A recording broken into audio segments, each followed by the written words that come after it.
Hello! Today I'm going to be modding this Stream Deck to have a white faceplate. You can actually buy a white Stream Deck on Amazon right now for about $150, but I have this Stream Deck right now and I'm happy to try out modding it. This is not necessarily a tutorial, I'm just going to show you exactly how I did it. But if you do it and you mess it up, it's on you. Also, I'm sure there are a lot of better ways to do this, but this is just the way I did it because I love modding my stuff and I'm okay with possibly messing it up. So I'll be using cotton balls, some alcohol today. These, I'm not going to be using these. Definitely not.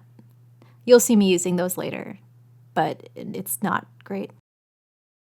What I ended up using was this, tried and true. This is 220 grit sandpaper. Excellent, excellent. I also used some shipping tape. And of course this is the paint that I use, this Rust-Oleum Painter's Choice 2 times. Is that what it's called? Painter's Choice? This one is primer and paint together and it's in a semi-gloss.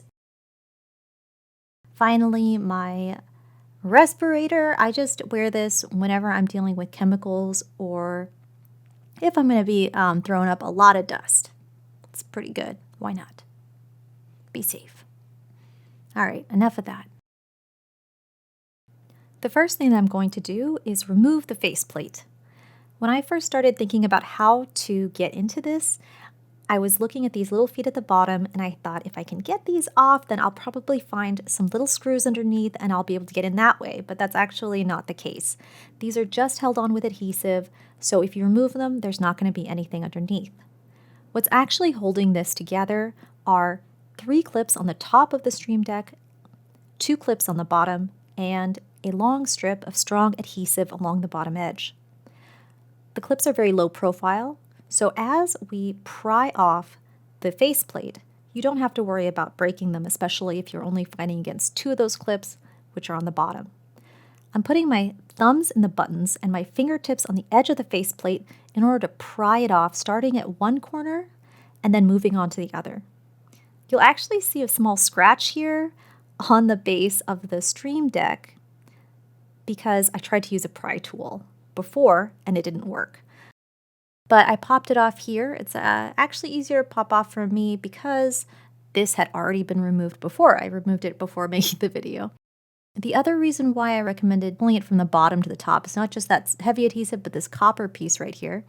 So that's held on with just some adhesive as well, and it'll likely rip off when you are removing your faceplate, but it doesn't really serve a functional purpose, so don't worry about it too much. It's not a big deal.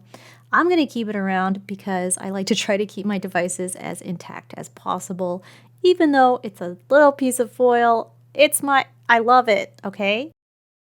So we've removed the faceplate. That can be put to the side. This is actually, I thought this was plastic, but this is actually metal. And you can tell because of the sound that it makes. When I drop it on the ding, ding, ding, metal sound. The sound of metal. So I was actually surprised that it was metal and not plastic.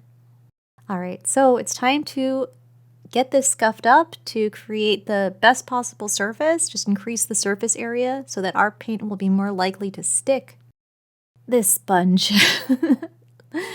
I felt like I was polishing this thing, shining it up. It just was not, even though this is a 220 grit sponge, it's not really effective on this surface. But you know what? I'm going to give it a good try anyway. Gonna scrub it, gonna check it, gonna scrub it, gonna peep it, gonna look, gonna keep going.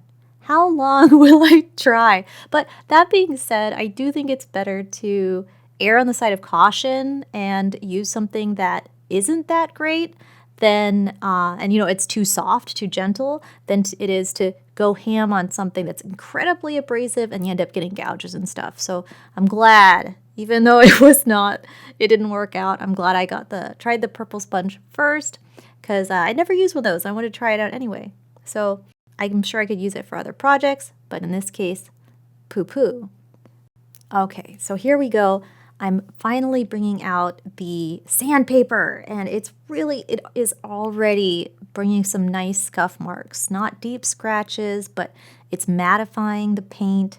It's creating more surface area. We're seeing those little scratches, and this is exactly the effect that I was going for. All right, we're going to move a little bit faster now as I scuff up the surface evenly, being sure to pay attention to the little spaces that go between the buttons.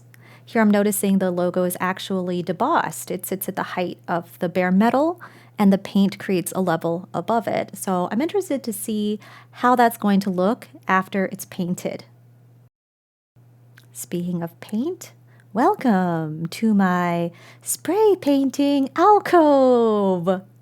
It's very humble.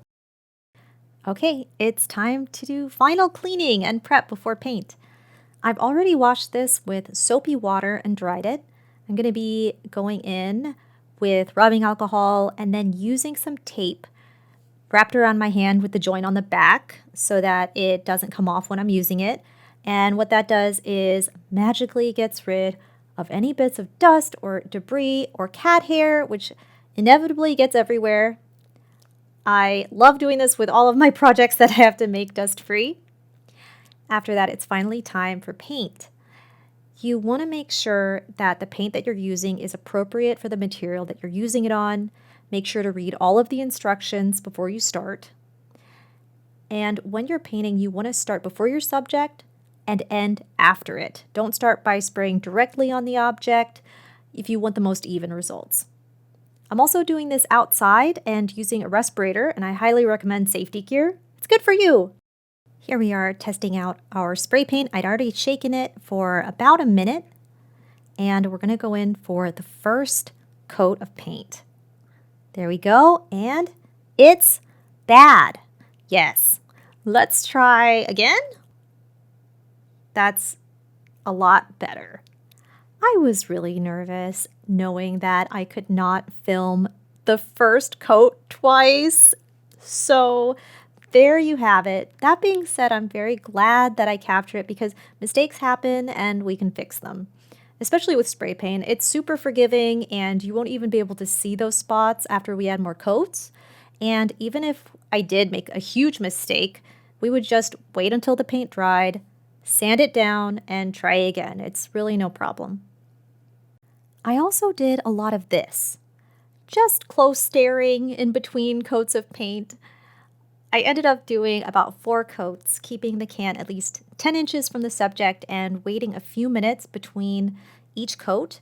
And for this particular paint, you have to do additional coats, light coats, within the hour or after it fully cures in 48 hours. You can see I'm also using an individual piece of cardboard that I can maneuver easily in order to get all of the edges. Once I was satisfied, I waited patiently for 48 hours. Just kidding, I waited like 36 hours. But here's the finished product. I love the way it turned out. It has this pearlescent sheen, and you can still make out the Elgato Stream Deck logo just at certain angles. I think it turned out really nicely. And we're going to put it back together. Man, it looks good. This is exactly what I was going for. It's really easy to put this back on.